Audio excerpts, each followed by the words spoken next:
last foam rolling technique that we're going to go over today is to help release, again, some of the tension along the IT band, along the lateral or side part of your leg. This can cause a lot of tightness within the hips and also some discomfort around the knees. It can be very taut. It's actually a thick band that kind of goes from the front and top of your hips all the way down to the side of your knees, along both legs. Should be able to feel it if you guys just kind of work your fingers along the outside of your thighs, okay? So we'll start on the left leg for now. Laying sideways. Now you don't want to roll directly over top of it.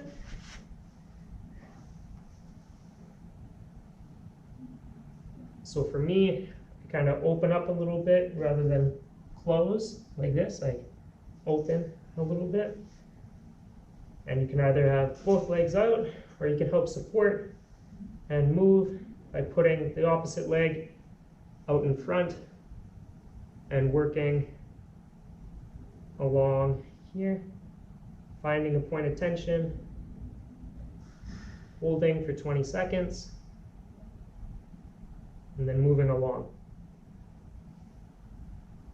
So again, working very short range. We don't want to roll, we don't want to actually roll on the side of our knees, and we don't want to roll onto our hips. We just want to be working a small range within the middle of the outside of our thigh, holding for 20 seconds at each point of discomfort, and then moving on for both the left and the right sides.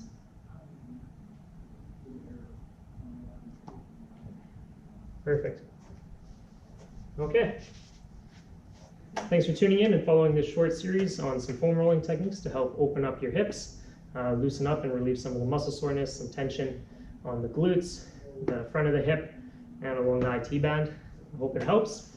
Let us know if it does. Any feedback, comments, questions, or concerns, you guys can either find us in clinic or online at yeghip.com. Thanks.